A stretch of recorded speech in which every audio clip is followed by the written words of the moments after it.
Welcome, and thank you for tuning in to the 2024 Until Justice Just Is Town Hall event, Building Bridges to Equity. I'm Karen Burke, the Chief Operating Officer here at the YWCA USA. I'm excited to welcome you to this exploration of the intersections between bodily autonomy and financial empowerment through a lens of gender and racial justice. YWCA is on a bold mission to eliminate racism, empower women, and promote peace, justice, freedom, and equity for all. We are on this mission because we know that racism, sexism, and all forms of systemic discrimination must be dismantled. These are systems that are designed to oppress many in order to benefit the few. We're on this mission because we know, as poet Emma Lazarus said, until we are all free, none of us are free. So until justice just is, we must come together to learn, to confront bias, and to unravel painful historical truths, and ultimately to take daily action to create a world of dignity and justice for all. Today, we've convened a spectacular lineup of activists, advocates, and YWCA leaders to help discuss how they work to advance racial justice in their communities. So to kick off our program, I'm going to pass it over to Nicole Robinson, the CEO of YWCA Metropolitan Chicago. She'll be facilitating the discussion to help us explore ways that we can build bridges to equity. Thank you again for joining us.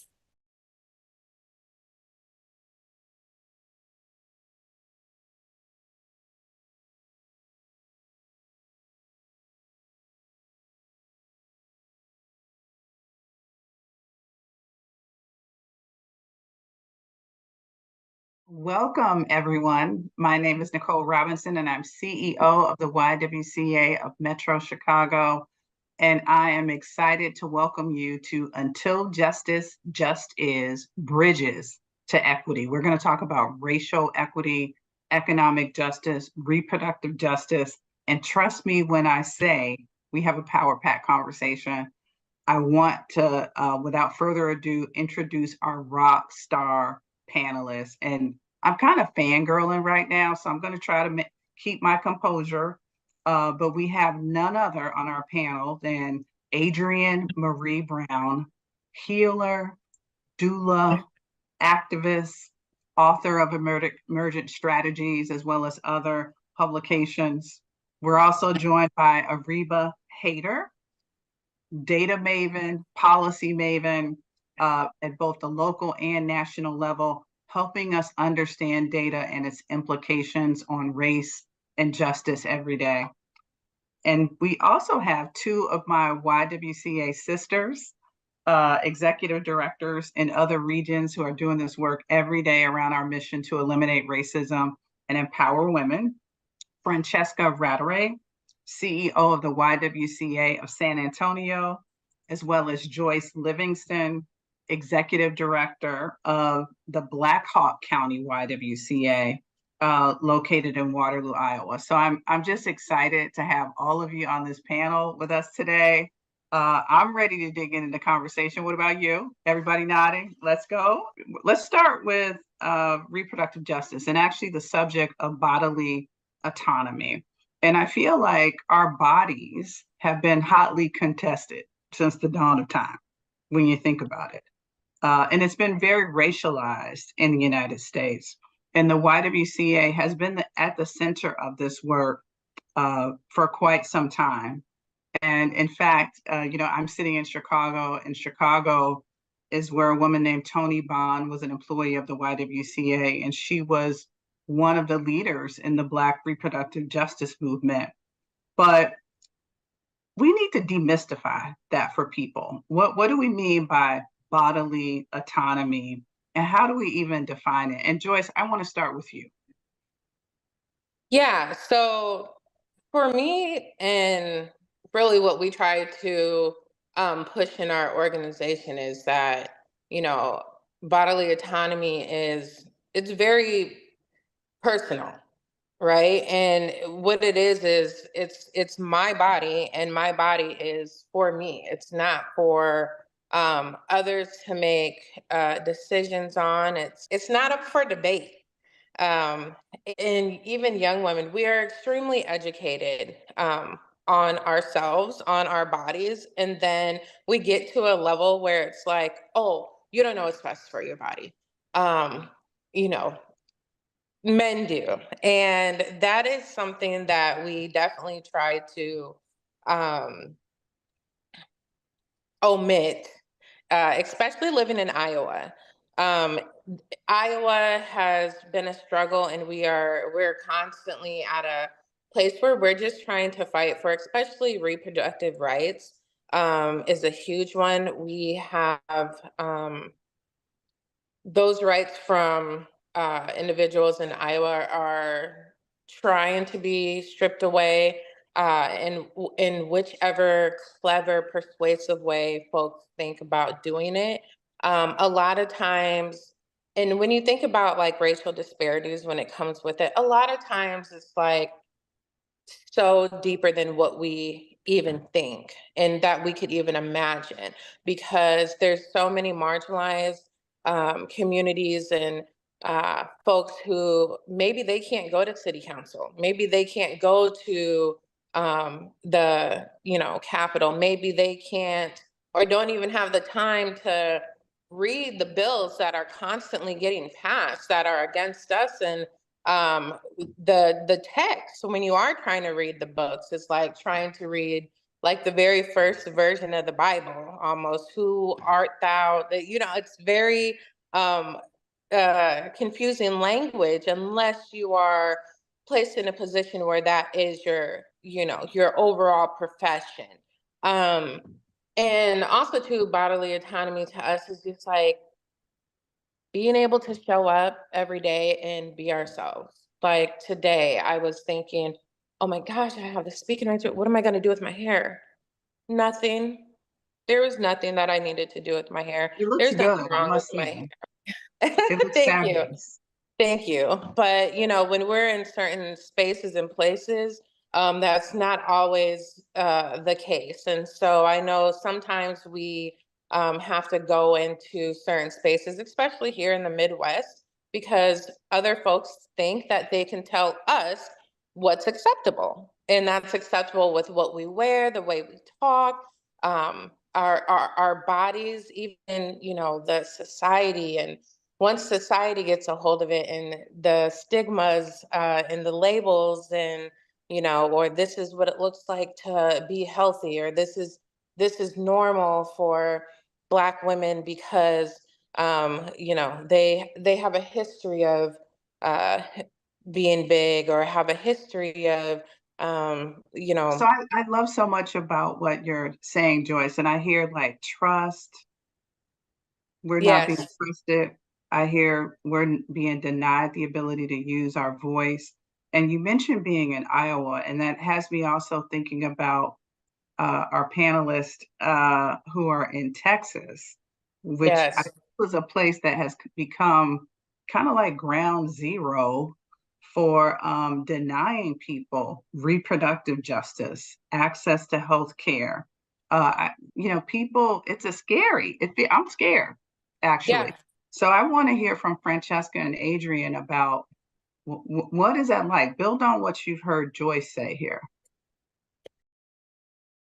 Where YWCA San Antonio is, we define bodily autonomy as access and agency, which really begins with education and information, both of which are disproportionately unavailable to communities of color for a variety of reasons: language, access to medical care, and with regard to reproductive rights that began being stripped away in Texas. We will see communities of color, and especially communities disproportionately affected by poverty, to be on the front lines of being hurt by the lack of reproductive rights. We'll talk later about economic mobility related to that, but they can't get on a plane to go where services for reproductive rights are available. So I just reiterate that it is about access and control over your own body and agency to make choices about what health services that are available to you, because it's a lack of choice that will ultimately continue to hurt the communities of color. Fantastic. Adrienne, anything else related to when you think about Texas and the Yeah, I fight mean, that's I was happening? born in Texas, and I like to say when we go big, we do everything big, even if it's our mistakes, right? So I'm just like, I feel like Texas has really lost their way right now. Um, and I think that there's something fundamental playing out. You know, sometimes it's like, okay, look at what rolls out. This is not even what even people who think of themselves as fairly right want. And we're seeing that play out in a lot of these states as well, that people are still finding ways to access bodily autonomy, but they're putting themselves in more and more danger to do so. So when I think of bodily autonomy, it's I have the right to make every decision I need to make for my own body. I have the right to make those decisions. I have the education to make those decisions in a good way. I have access to resources to help me make those decisions, and no one is going to punish or harm or manipulate me in the journey of making those decisions, right? And what we're seeing is a lot of people, as decisions are, as this power is being stripped away, we're seeing people go to all these different links to say, oh, I'm still going to practice it. And I think this has always been a part of the struggle around reproductive justice, is no one ever actually takes away these aspects of our autonomy. They just make it more and more dangerous for us, right? Because the human need to self-define and to be in right relationship with our bodies and with the earth and with the people around us is so strong that we always find a way. But are we finding a way in ways that harm us? And I'm looking at Texas. I'm also really interested in what's happening in Ohio right now, where people are like, we're also rejecting this swing away from bodily autonomy.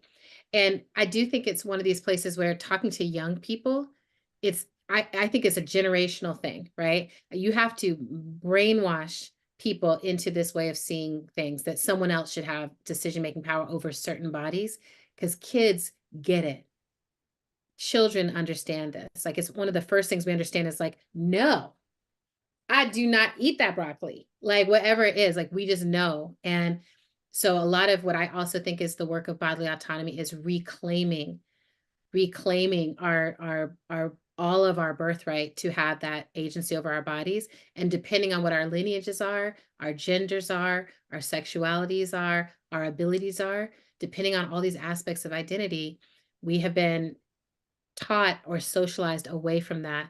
We have been punished. You know, I know we're going to talk about economics and religion, you know, like all of it, but it is the meeting point of all these things, because most of the wealth in the world has come from taking people's bodily autonomy from them, right? And then using those bodies to generate wealth in the world. Most of religious power in the world is about controlling what people are doing with their bodies. We're on the precipice of actually a massive change of how everything works, and it's happening at the place of the body. I love that. I love that. Ariba, I know you're probably on the edge of your seat trying to jump in here. Yeah, I want to echo what all the other panelists have said. And, coming from an economic justice background, I really want to emphasize that, when we're saying you have the right to your body and to be the only person making choices about yourself and your body, that also means being able to make decisions about yourself in a context and an economy that's designed to allow you to make the best decisions for yourself. And we know that we don't exist in that economy right now. In a lot of ways, I think it's really obvious that starting and growing a family is also an economic decision. Anyone who has welcomed a child into their home can attest to what the research shows. It's expensive. Even when you have resources, it's expensive. It's a lot of brand new budget lines.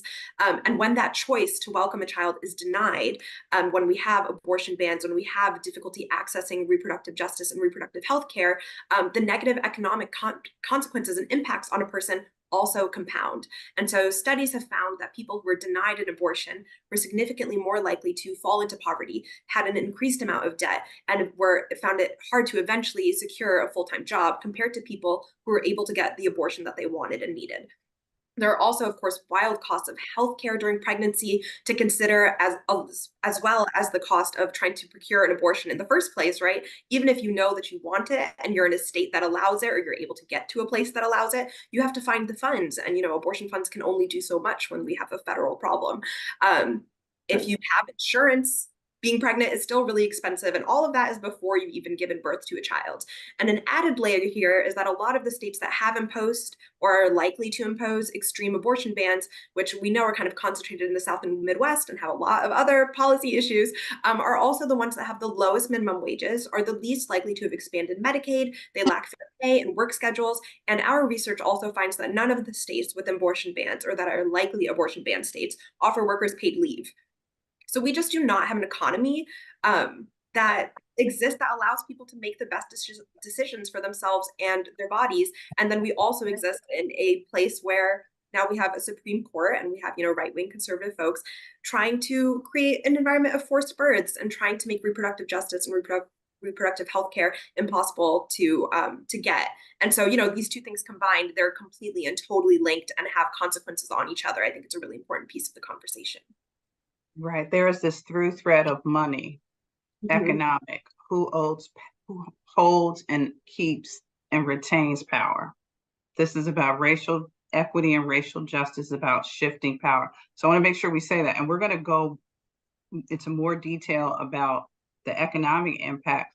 I want to make sure that everyone in our audience has a fully expansive understanding around bodily autonomy, because it's actually a bigger tent. I know we've been talking a lot about reproductive justice. Joyce actually began to talk a little bit about being able to wear my hair the way I want to wear my hair is a form of bodily autonomy. So I want people to jump in a little bit more on the broader pieces, the trans community. So well, maybe Adrienne, I feel like you have written about this. Yeah, I mean, this is, I wrote this book called Pleasure Activism, and a lot of people were just like, ooh, sex, drugs, fun. But for me, that book is actually a body autonomy book. It's really about, like, how do we reclaim our right to be our whole selves and to define and expand what whole selves means. So for those of us who are Black on the call, what our bodies get registered as, how we get seen by the whole world, was defined by someone else outside of our bodies, right? We have then created culture, we have created practices inside of that. But, we were taken from a place that we were many, many different tribes with many, many different practices of how to be in our bodies. And what were the rituals of our bodies? What did we know about our bodies? And that's true of all peoples on earth, around the earth, right? We've landed in this very narrow place where a very small group of people want to control most people's bodies. And so if you're divergent from the norm is a white, cis body, a straight body, a skinny body, a body that where whatever you were born as on your sex is the way you want to show up in the world. If you deviate from that norm in any way, that norm thinks it can control your body. That's as simple as I can put it, right? And it's not good even for the people in the norm. All of my skinny white friends are like, it's not good for me either. I'm still suffering. It's not like anyone gets out of the suffering, but the level at which that oppression can impact every aspect of your life changes with the more marginalized identities you have. So there's this concept of intersectionality that I highly recommend people go and look at. Kimberly Crenshaw has written extensively about it, but it talks about if you're Black, there's a set of assumptions that people make about how you're going to look, and whether the way you're going to look is going to be something that white people approve of. So you can go into the workplace, that you can get a job. Joyce, there are places where people are like, you're not allowed to wear your natural hair, or you're not. We still have places where people are fighting legal battles over their right to have their hair in locks, right? We have places where people are in legal battles over whether they're able to swim with their hair covered or uncovered. Like, it's really wild. I also think for trans folks, there's so much transphobia, there's so much lack of information, there's so much ignorance that trans people have to fight multiple uphill battles to do something as simple as say, I can tell how my body's supposed to be, and I want to go ahead and make the changes I need to make towards that. as a fat woman, I'll also talk about the weight aspect of this because I have arthritis, just like all the skinny people in my family. We have arthritis, but because I'm a fat person with arthritis, when I go into the doctor, they will not give me the same care, even though they're like everyone else in my family who's skinny, who's gone in, is like, oh, you need this, and a knee replacement. But because I'm fat, they're like, sorry, as a fat person, we have determined that you would have to lose weight in order to get the same medical care for the same exact condition. And every single time I go into a doctor, I'm facing people's judgment or people's stigma around my weight and determining what that has to do with my health, as opposed to addressing my health. Because I'm like, if it is about the fatness, that'd be a magical cure for everything. I mean, like the way that the medical industry treats it. But the other piece I want to float in here, that control, I think of it as the policing that we do, the policing of everyone's body and trying to control everyone's body. That also seeps into our culture. So it's not just in medical industry. It's not just in this reproductive justice fight. It's not even just in prisons and trying to hold people captive in a place. It's how we start to interact with each other. We start to look at each other through this lens of, what do I think about your body? And I'm going to have control over it. We raise our families, we raise our kids, our daughters, our sons, and we're shaping them to think something's wrong with your body and you need to fix it, you need to change it, you need to normalize your body as much as you can. So this is up in every aspect of our society, which is exciting to me because it means there's front lines everywhere where we can begin to transform our practice. I love it. And I can just relate to this, and on so many levels. My mom was a hairdresser in a beauty Okay. salon, and we cut, color, curl, do Yes. all sorts of things to our hair. And in some respects, it's such a great expression of who we are as people because we're creative. Yes. There's so much creative genius. It's also exhausting, Yes. especially if you feel like there's this anxiety around how you show up and who will accept you in If it's spaces. So external, if you are trying to fit your visual experience of the world or how you look, is supposed to fit into anyone else's design of the world, that is exhausting and gaslighting and dysmorphic, right? It's like, this is why we talk about narcissus, like being able to see ourselves in mirrors and see ourselves in each other actually drives us mad in a certain way. And sometimes I wish that we had no screens, TVs, or mirrors or reflections, and it was just being. I've started this practice of turning off my view on my Zoom when I'm doing phone calls with people or on my FaceTime or whatever, so I can just be. Because I'm like, oh, even I start to police myself and be like, that's not the best way to look on, is it? Yeah. I totally understand. And I think that which is why we can't leave it up to ourselves as humans because we're imperfect and we don't always do the right things. But that's what I love about public policy.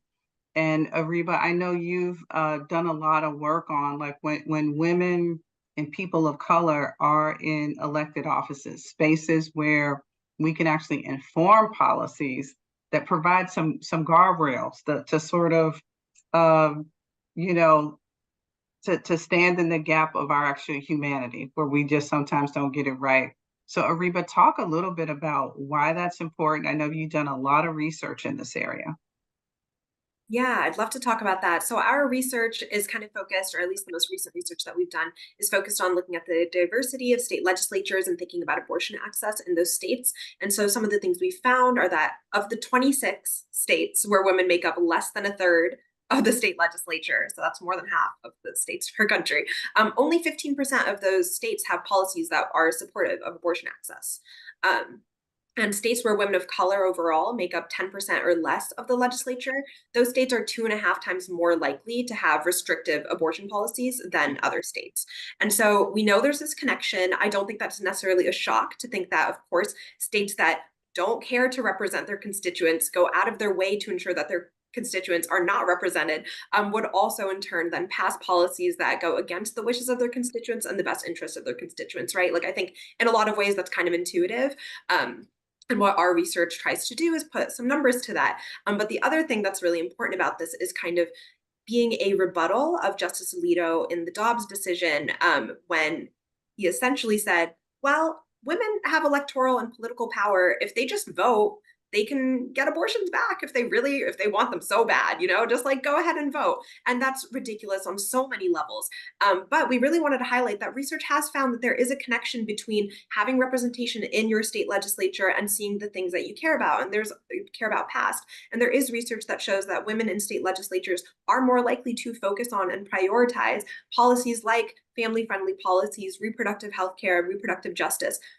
And when those voices are missing from state legislatures, that has a really real consequence on the people in that state, especially now that we're in this environment and context where abortion access is left up to the states and to the whims of state leaders.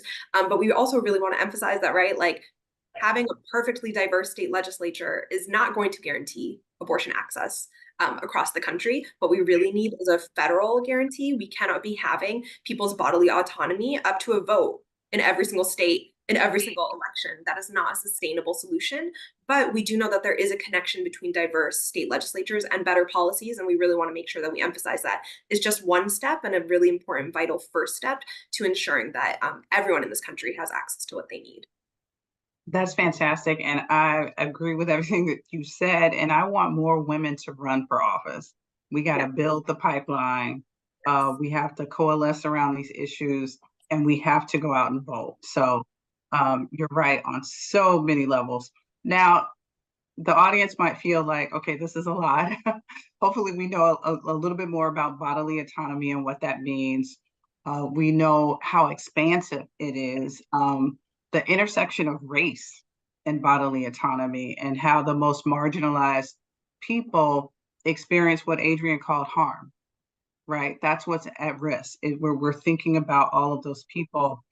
And it can also be exhausting, right? It can be defeating, right? Because for so long, we had our rights. Roe v. Wade was in place, and then it disappeared right before our eyes. And, one of my favorite feminist social commentators is Bell Hooks.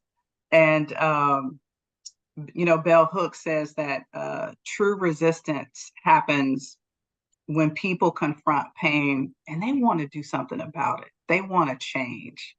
And that's what I want to bring us to. So I want to loop in Francesca or Adrienne to bring in the conversation to talk a little bit about what's our call to action? What can we do? Because I imagine some people listening to us are fired up, right? Everything you've said has put into context what is unacceptable. We can't stand on the sidelines.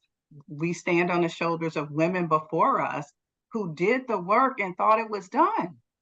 Oh, yeah. And it's I mean, being I'll say, unraveled. yeah, I'll say briefly that I think a lot of what we're doing is, surviving this period. The abortion funds are helping us survive this period. I'm so grateful that pills exist now and that people have been able, like, I've seen so much brilliant organizing of people finding ways to still get access to each other. I've also found so much brilliance in how trans communities and allies are organizing to make sure that trans folks have resources to get where they need to go in order to get the care that they need to get. Whenever society breaks down in this way, because I think of it as a breakdown, right? It's like this governing body is no longer doing the job that it was elected to do, then community is always the answer, and community is coming together. So one of the things I tell people, like, don't just sit in your living room yelling at your cat, yelling at the news, yelling at the TV. Make sure you're supporting abortion funds, especially in states where it's like very highly contentious. Make sure you're actually showing up and organizing, showing up to your city council meetings, showing up to let people know, like, I actually care about this. And then I think, the way we look at our electoral system, I think we're understanding, a lot of us are understanding the level of crisis that we're actually in when it comes to our electoral system right now, that we are really truly in a situation where it's like, who's holding the reins on this horse? Who's really holding the reins on this horse? Because someone benefits from all these people not being able to have abortions. Someone benefits from not being able to have autonomy over our bodies. And when you start to ask who benefits from it, then you can start to divest, right? You can start to say, we no longer want to benefit those who don't care about our bodies.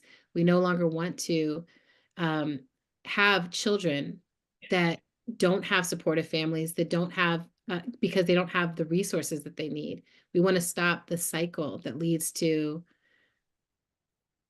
society that can't function, right? Where we can only ever be, I think, in a way, economically enslaved, whether we call it slavery or don't call it slavery. If you've created a situation in which a huge percentage of your society doesn't have autonomy over their bodies, can't actually make decisions, can't actually access resources, can't afford to pay their rent, can't get education, then you've basically recreated the conditions, you know? And I think for those of us who look at the numbers, we're like, liberation is supposed to mean tangible material change in your life. And we haven't had that, right? So I think a lot of it is also this, doing things like this, I think are so important. Each one teach one, like creating spaces where you slow it down for people, especially for men. Men are so struggling still with this, right? Where I'm like, if you would not want this law applied to your body, do not apply it to mine. Period, right? Period. And really slowing it down to help people understand that. Think of the front line as in your body, in your family, in your community, in your town, in your country. I love that because we're all one collective. Yeah. We're doing this for a we, not an Oh, I. and I would be We. remiss to not say what's going on in Palestine and Gaza and Ukraine and Congo and Sudan, all of that is also bodily autonomy struggle, right? Those are also places where people are not allowed to move with freedom. They're not allowed to get the care that they need for their bodies. All of it is connected. It is. I love that intersectionality. And I want to invite Francesca or Joyce to actually talk because we got hundreds of YWCA leaders on this call, and they want to know, what can I do right now? What can I do tomorrow?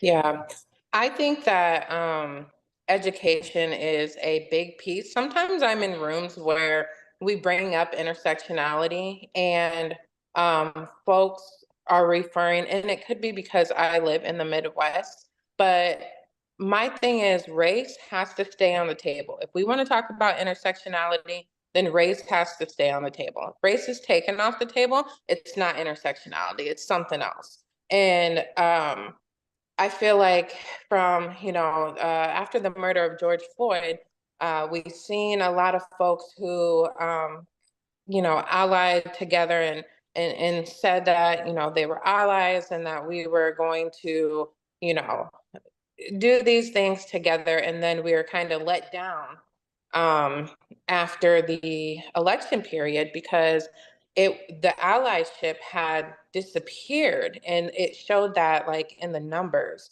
And so it's hard because we just want to make sure that everyone kind of is on the same just level based of education on like, what this really is and what this really means and what it actually does to an individual. And especially to us women every single day. And W.E.B. Du Bois, he talks about this veil of this double consciousness. And me as a Black woman being able to see the world through my eyes as a Black woman, and also be able to see how white folks view me as a Black woman through my eyes as well too. And that's really heavy when you think about it. It's extremely heavy, and we carry that around. And so I do think that the more we can have education around the issues that we need to, and actually have the support that stands there when you're in the booth, right? Have the support that stands there when you go home. And I always think about that too, because it's like, we're getting rid of these things. But if you look at the numbers, it's like they weren't benefiting people of color the most, honestly. When they take away affirmative action and certain things, people of color weren't the main ones that benefit from that. It's just an assumption because of how society has painted us as welfare and baby having and stuff like that's a textbook definition of a Black woman for the America, right? Because I don't know any Black woman that's honestly any of those things. We're all working 2 to 3, 4 jobs, trying to break generational curses, trying to, you know what I'm saying, shift change and have others see the world. And it can just be absolutely exhausting. But making sure that each other, the way we talk to each other, and in our organization, one thing that I do, because we do this because of society, like,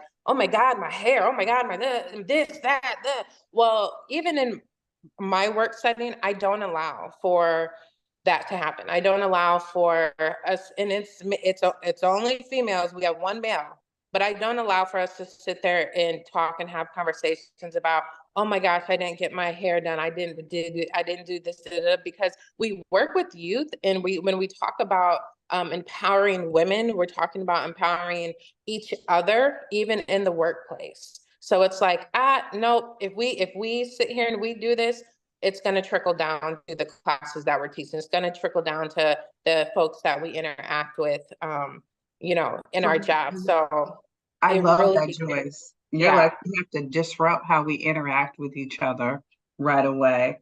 And then we need to talk to each other. So as YWCA leaders, employees, leaders in our community, we can lead peer groups and conversations just about this. So this conversation we're having today, people on the phone can recreate this in their community, because we have to start talking about it. We can also talk to elected officials, members of Congress. So ywc.org/ACT. That will have more information about what you can do now, what you can do. Make sure you're registered to vote. Election day is approaching. So let's make sure we mobilize. There is so much here. We've gotten into a really rich conversation around bodily autonomy. We just tipped the iceberg on economics, economic justice, and financial empowerment. So thank you for this part of the conversation. That concludes our segment on bodily autonomy, the first part of our discussion on how to build bridges between equity, racial justice in our communities. But before we transition to the next conversation, we want to share a brief video that showcases how the YWCA network is working to advance racial justice and empower communities every day all across America. Let's watch.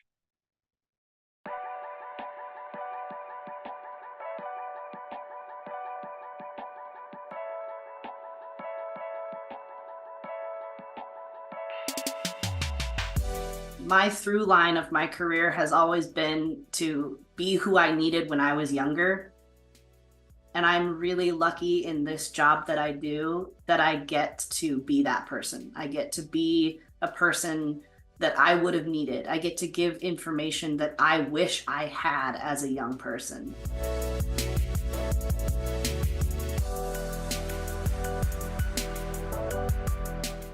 So here at YWCA Greater Austin, we offer no and low cost therapy. We also offer our community-based training programs, and we offer specialized programs like our reproductive justice work. We're going into communities and providing pláticas in Spanish and in English, and really focusing on how we can advocate for ourselves, understand and talk about our bodies and our rights. And that's something that I think is having a huge impact in our community, so that we can increase a sense of bodily autonomy and agency when we're engaging with systems, with our children, with each other, and really creating a community of support.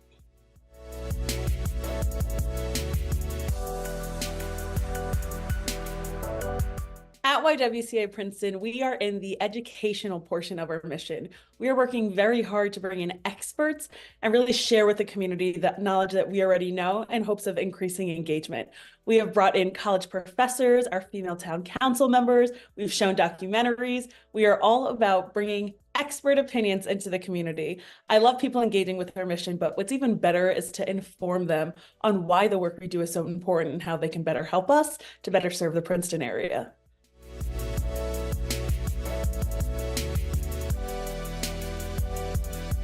As a teen, I came to live in this facility, the YWCA of Watsonville used to provide shelter for women. So the Y meant a lot for me in providing a safe space where I could transition to the next step in my life. In providing the services here is very personal. I understand where the families are coming from. So that's what drives me. But coming here, it was just home, and more than anything else, it was an opportunity to give back to an agency that gave so much to me.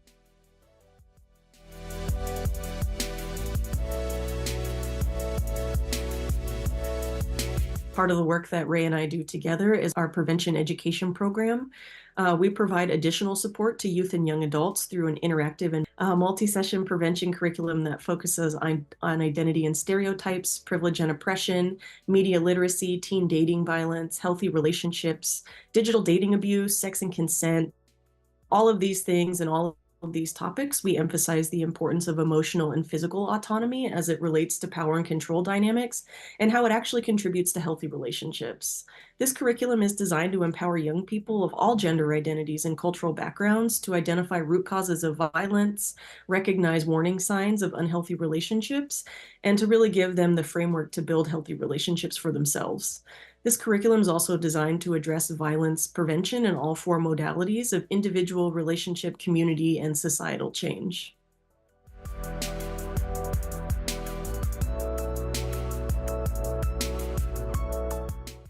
Eliminating racism and empowering women. That is all I'm about. That is my vision for the future. One where the words of equity, race, and gender don't dictate what we have access to, don't dictate whether or not we have health insurance, equitable pay, if we're respected, and if we have the same rights. I fight for me, I fight for those that came before me and those that come after, and that motivates me and keep going. So that's where my vision and the vision of the organization align.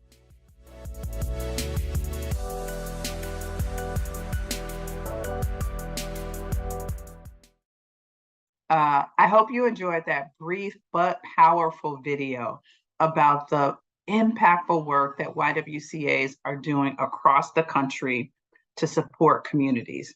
Now I want to pivot our conversation to talk about that intersectionality between financial empowerment and economic justice and bodily autonomy. It's something I'm personally super excited about and realize it has a significant impact across our network.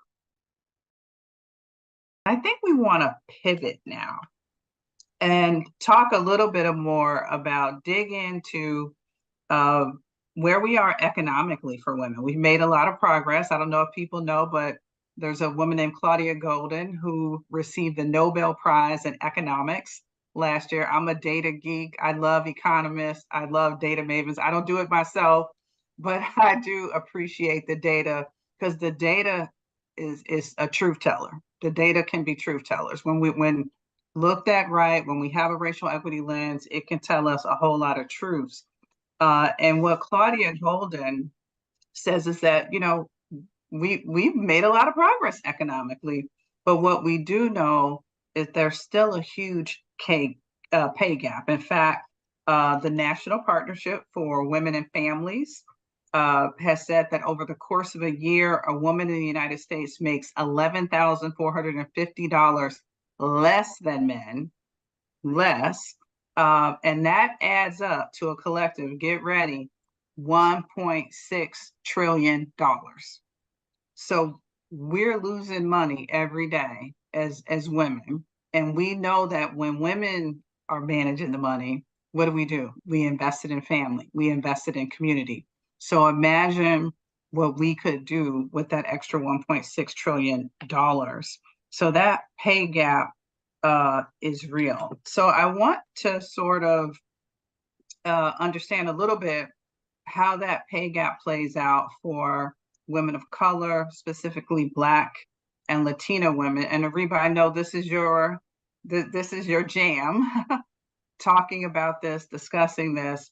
So talk to me more about the impact of that lost income and how we can use it for our own empowerment to drive gender and racial equity. Yeah, so I think the gender wage gap is one of those things that's been really persistent over time, even if we've seen a narrowing of that gap. So it's 78 cents for women for every dollar that white non-Hispanic men make. And that number gets a lot larger when you look, or that gap gets a lot larger when you look at Black women and Latinas. And so there are a couple of things that we see as the drivers of this wage gap. And those are the things that we really need to address, right? Because I think a lot of times people are like, it's just a couple cents, it's probably fine. And I think we all know here that those cents really add up. Those cents add up over $1.6 trillion. $1.6 trillion, right? And I think everyone who's ever had to budget out their paycheck is like, a couple extra cents would be nice, actually, and it makes a really big difference to people. So a couple of the drivers that we think of when we're thinking about the gender wage gap are a lack of family-friendly policies, sexual harassment and discrimination, but also one of the main drivers is what we're calling occupational segregation, right? So it's this idea that women, and especially women of color, are consistently kind of pushed into a specific set of rules, often rules that, align with the traditional gender expectations of domestic caregiving or domestic labor and service jobs, right, and hospitality. And that those roles are also somehow coincidentally the ones that are lower wage roles, except for that we know it's not a coincidence and we know it's not an accident.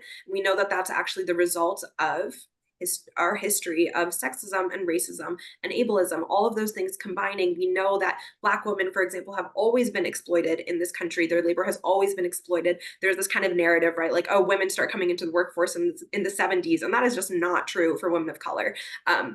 But the history and the devaluing of their labor continues, right, through history, through the 70s and into now. And we know that women were historically pushed into difficult and oftentimes dangerous low-paid jobs and things like agriculture and laundries, factory and domestic work, all of that with like limited protections, right? And so all of that has kind of combined. And we also have research that shows that when women enter a job that used to be more highly paid, the second that there are more women joining it and the ratio kind of flips, the gender ratio flips, the wages also actually go down for those roles because we start as a society devaluing that. And so occupational segregation is one of the biggest kind of drivers of this pay gap that we're seeing. And of course, I think, if you ask anyone what they would do with an extra $11,000 a year, everyone has an answer for what that looks like. But knowing that for women and for families, if they had fair pay, women would be able to have more money to cover basic expenses, yes, like food and utilities, the cost of childcare, which we have not gotten anywhere near control in this country, and healthcare.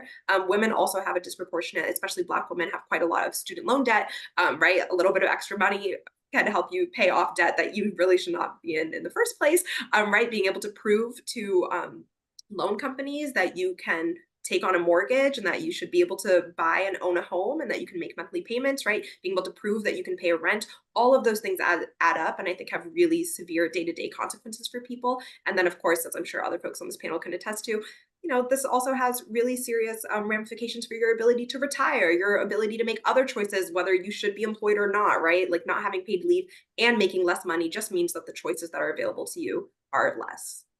I feel your energy. I feel your energy. And I the one thing I want to add, you said a lot of good things here. Claudia Golden, the Nobel Prize winner in economics, you two have a lot in common because she talks about the motherhood gap.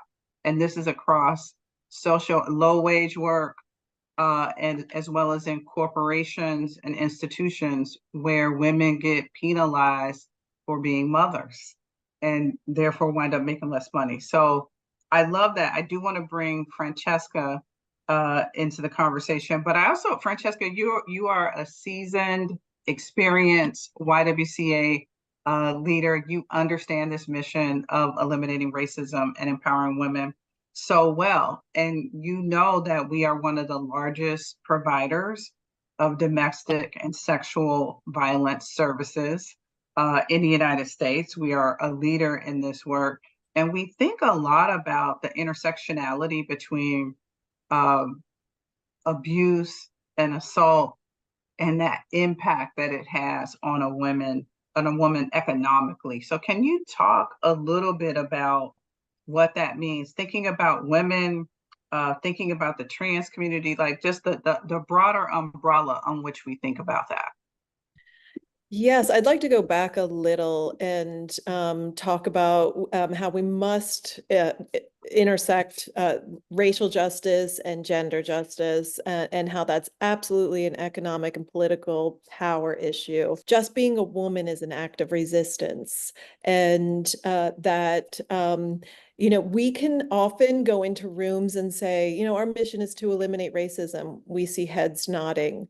Also empower women, and suddenly there's a freeze in the room, and there is what's going to come out of our mouths next. Is it going to be the domestic violence issue? Is it going to be reproductive justice? Is it going to be the wage gap issue? Because in 2019, United Way of San Antonio gave us a grant to create awareness about the wage gap, and for the past 4 or 5 years now, we would walk into rooms explaining that the wage gap exists, only to be greeted with disbelief and data that proves otherwise, or B, that exactly as we're talking about, women go into fields that don't pay well. And you could see the wage gap across every single industry. And in fact, it's widest in the industries that require more education. So all of this is to say that economic independence is the leading component of a woman being able to leave an abusive relationship. So we exist to provide the tools for women to know their rights, to become economically independent, so that they can leave these abusive relationships, because often they can't. If they are stuck at home and can't afford to pay the rent, which you mentioned childcare. Childcare is the second highest cost that a family faces, behind rent and housing. And so if a woman is stuck at home and can't pay childcare, can't pay rent, the options for her to leave an abusive relationship are limited. So it does begin with economic independence and self-sufficiency. I love that, Francesca. And this has been a dynamic conversation. We're almost running out of time. I can't believe it, because I feel like there's so much more to talk about. So I do want to do one more thread around this economic piece, and just I sit in Chicago, which is unfortunately, it's a great place. It's a wonderful place, but it is unfortunately known as the most racially and economically segregated places in the country. We have the third largest number of millionaires, but we have about a dozen neighborhoods that have the highest rates of unemployment, the highest, lowest rates of home ownership, the highest rates of chronic health conditions. Like, the list goes on. Which is why the services that the YWCA champions and offers around connecting women to work and employment in sectors where they wouldn't normally have access to, supporting entrepreneurs. I would say Black women are the fastest growing segment of entrepreneurs in this country, and really connecting people to home ownership. So I'd invite people in our sort of last segment to talk just what do you want for women economically, right? What would change the game? Because we've talked about the salary gap. I know that salary transparency in the state of Illinois, employers have to display the pay range so that women are in a position to negotiate. Each of you, I invite you to leave us with something around your hopes and dreams for economic justice for women. If I could talk about community, just beyond a household, and how the economic, injustices that we have around here really affect our community very much. I'm not going to say like Chicago, but we're just a few hours away from each other. And so a lot of that mirrors. What I see happening is that, for one, it's just very clear, Black and white here, for the average Black family, their pay is just like within the $200 range of the national poverty range. And then for our white families, it's over, $50,000. And so when we have how that affects our community is when they say Black parents don't show up for children's conferences, or the Black parents aren't doing enough at the town hall meetings, or the Black parent, or how, us women, which they're basically pointing us out. It's like, yeah, well, there's such a huge wage gap here that they have, they cannot even begin to comprehend why maybe parents are too tired to even care if their child makes the bus or not, or, you know, uh, do certain things, just make it to conferences because they have multiple jobs. They have to braid hair on the weekends. They have to sell meals on just all these other things that, come into place. And so really how it affects the community as a whole too, I think is important. I thank you so much for that, Joyce. And Adrienne, come on, give me some hope. Give me Yeah, some dreams. What do we I want want? to say this. I want to say this.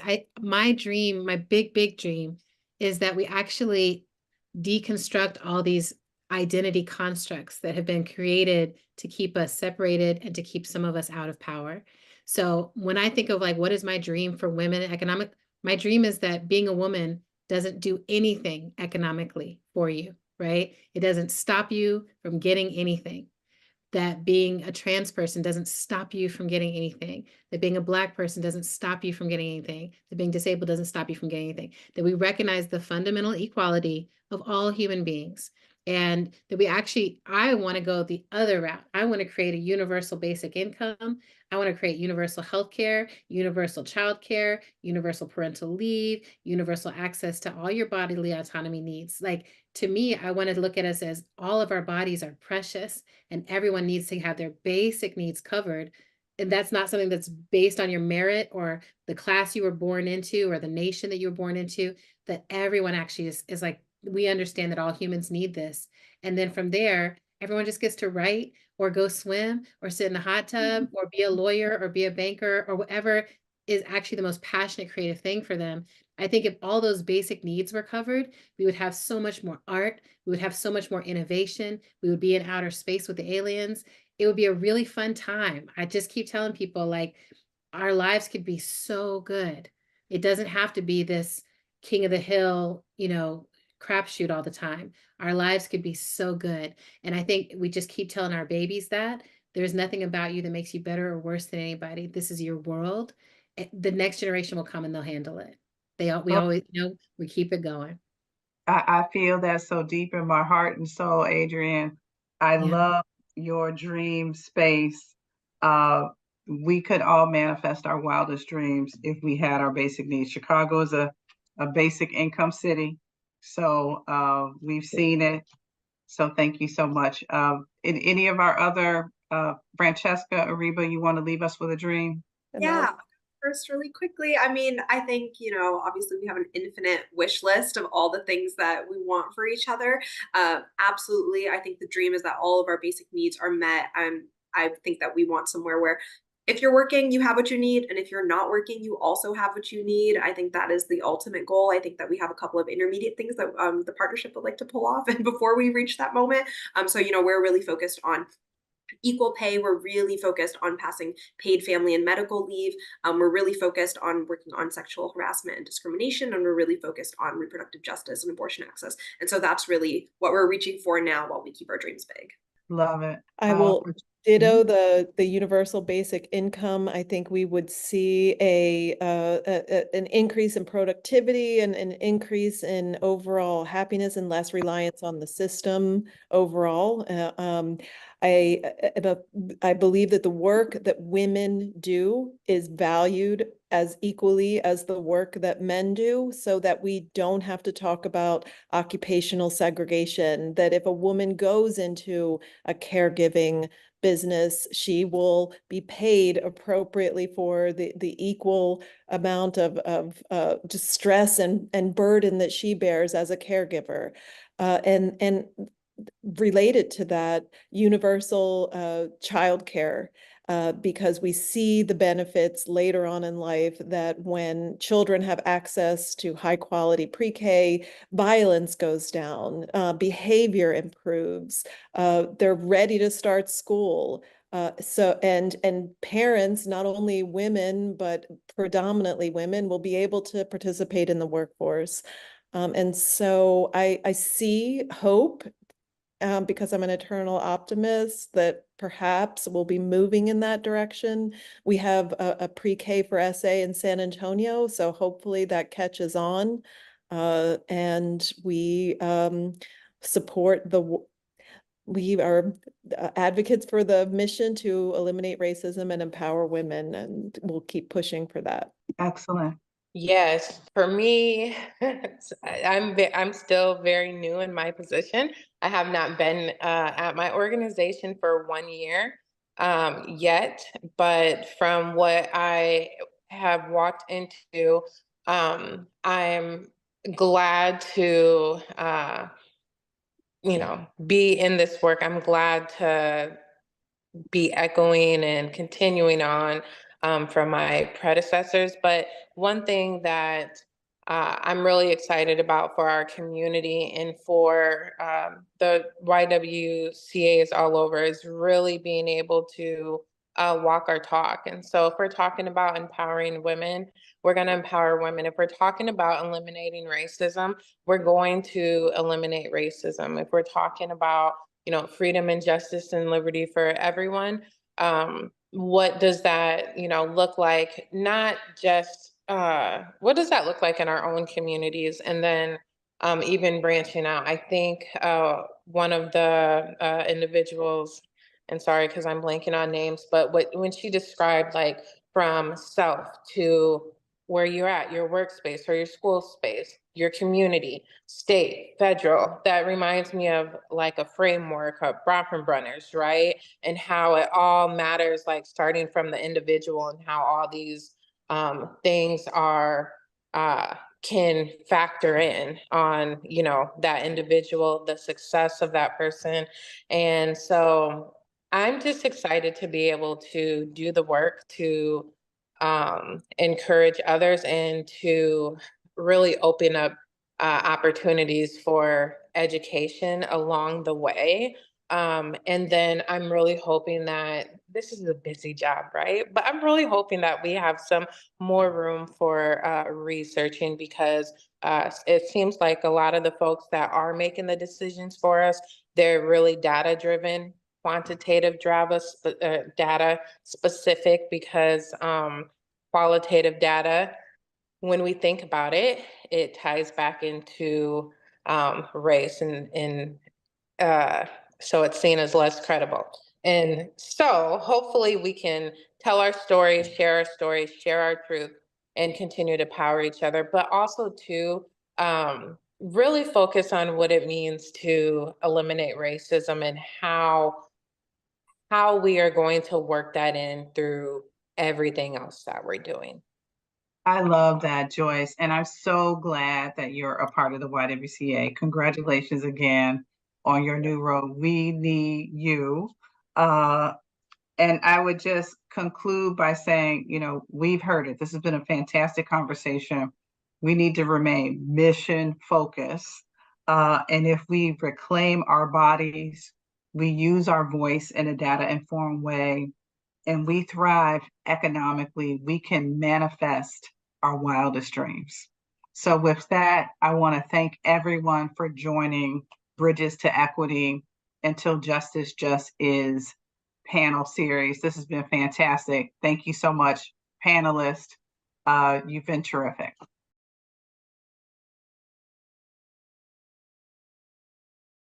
It's my joy and my honor to announce the winners of YWCA's Racial Justice Grant Awards in commemoration of the 2024 Until Justice Just Is campaign. Back in February, YWCA launched a new grant cycle. Thanks to a transformative partnership with the Torrid Foundation, we have the capacity to award 16 grants for your local racial justice initiatives. Throughout the grant cycle, accessibility and fairness have been top priorities, and I'm proud to say that our grantees reflect that focus.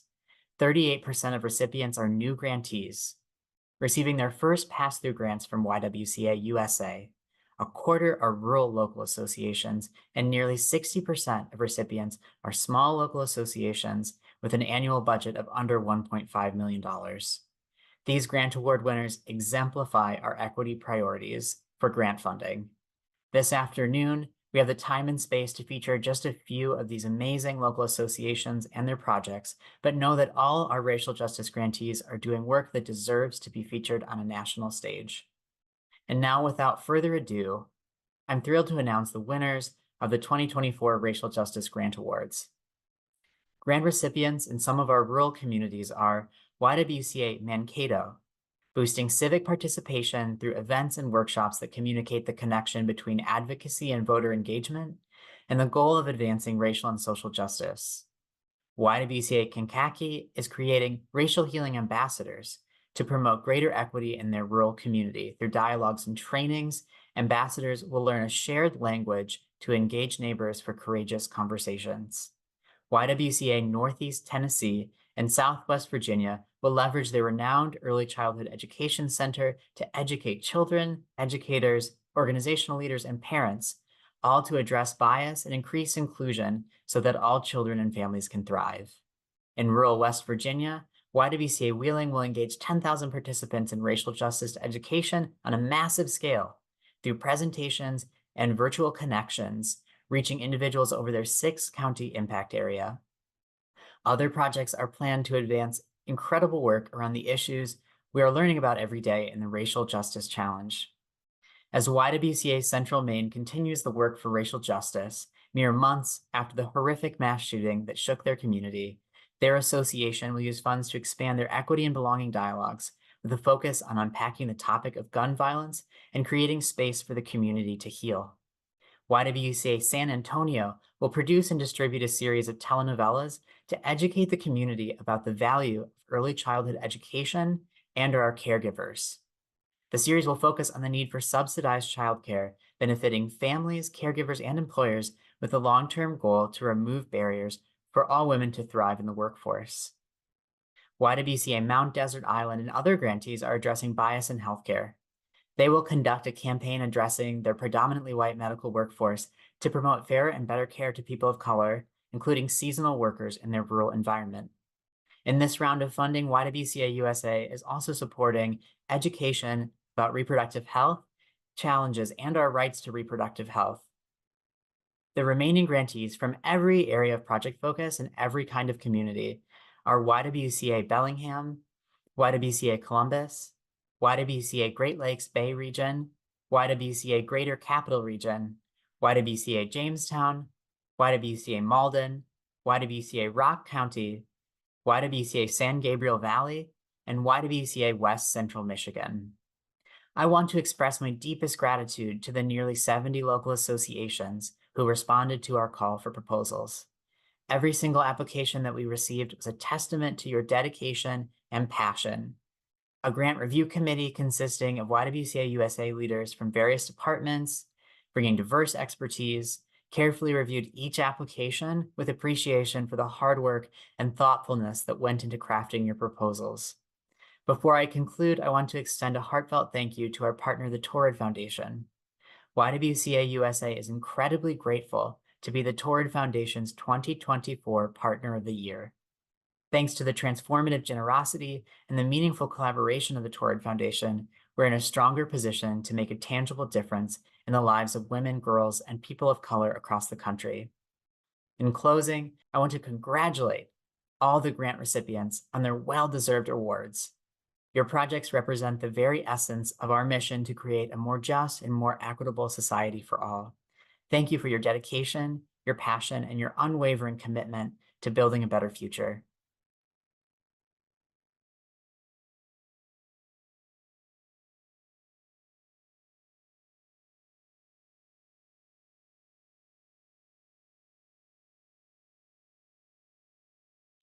I want to just express my heartfelt thanks to everyone who has joined the conversation today. I was inspired, and I hope that you were inspired too. But know that it doesn't have to end here. First, we want feedback. If you enjoyed this conversation, take the time to complete the survey, give us feedback, because we want to curate more conversations like this for you. And as we know, this is also a call to action. We just don't talk the talk. We actually take action every day. And if you go to ywca.org/ACT,